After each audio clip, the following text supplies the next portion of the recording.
What's up, y'all? It's Boss Lady Simone. I'm bringing y'all some vegan ranch because I was a ranch girly before I went vegan. So I had to figure out how I'm make some ranch with my salads and my little, vegan nuggets and all that. So now I'm starting with the vegan-ase. You got to get you some vegan mayonnaise. You got to get you some almond milk. Get the original kind, baby. The original kind. What else? You need a lemon.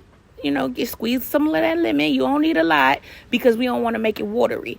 What I did was I did mess up. I did make it a little watery. So what you do is if you make it too watery, you can just add some milk, a little more vegan milk to it, the almond milk. Get some garlic powder.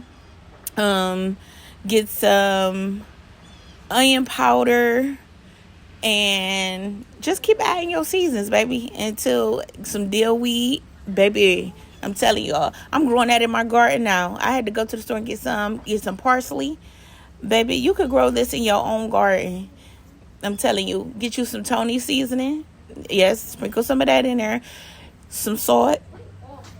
Yep. I be doing my thing in that kitchen, y'all. I be doing my thing. And the ranch tastes so good. Even my husband like it. And he's not even vegan. And he was like, baby, I'm sticking. So, like I told y'all, remember I made it too watery? I just added a little more mayo in there. He was like, babe, your ranch tastes way better than the kind that come in the bottle. I was like, yep, yep. And you can make it, look, see how it is? It look like ranch. And it tastes like ranch. But what you do is don't make it too thick because it's going to thicken up in the refrigerator over time. So, yep. And I did my little fish fry in there because, baby, I had made me some dirty fries. I'm going to have to show y'all the recipe. See y'all.